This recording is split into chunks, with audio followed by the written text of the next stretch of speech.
يسمعون في قلوبهم مرض فزادهم الله مرضا وَلَهُمْ عَذَابٌ أَلِيمٌ بِمَا كَانُوا يَكْذِبُونَ۔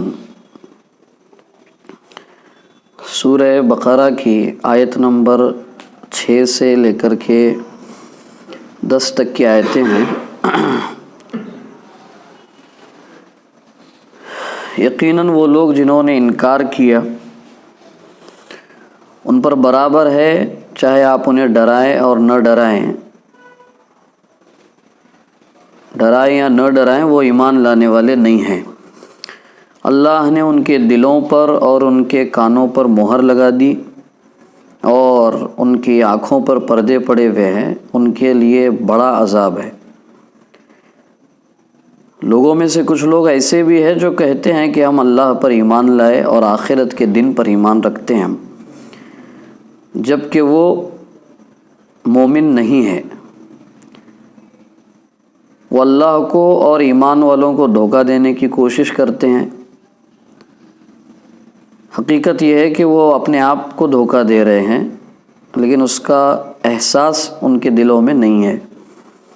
ان کے دل میں بیماری ہے، دلوں میں اللہ نے ان کی بیماریوں کو مزید بڑھا دیا۔ ان کے لیے دردناک عذاب ہے ان کے جھوٹ کی وجہ سے۔ یہاں جو پچھلے 5 آیتوں میں قرآن سے ہدایت حاصل کرنے والے لوگوں کی صفات بتائی گئی تھی۔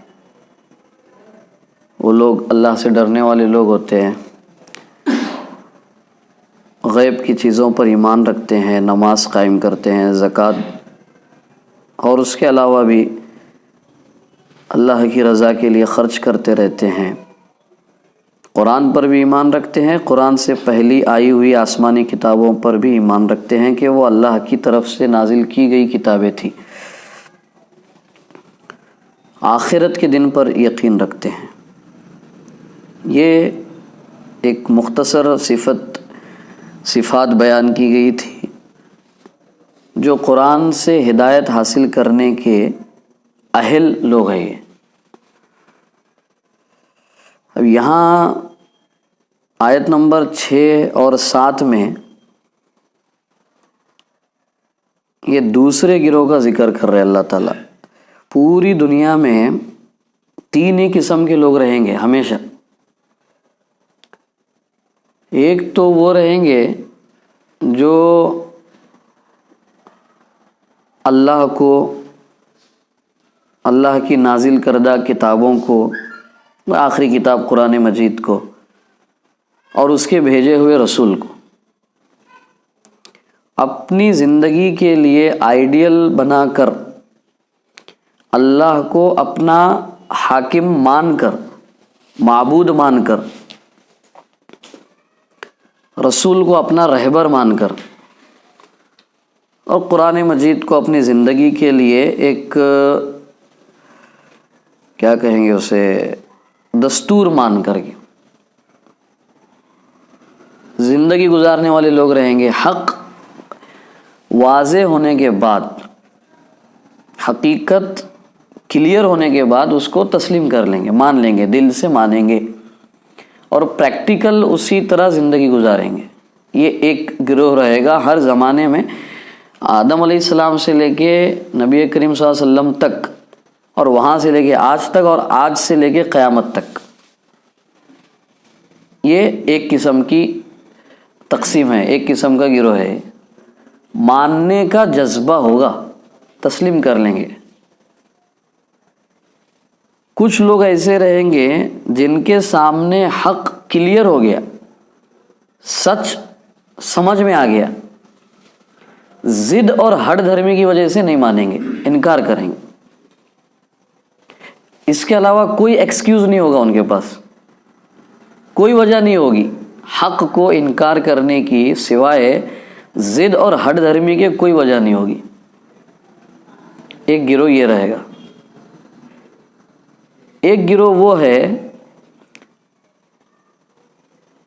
جن کو حق تو سب سمجھ میں آ گیا، صحیح کیا ہے غلط کیا ہے کلیئر ہو گیا،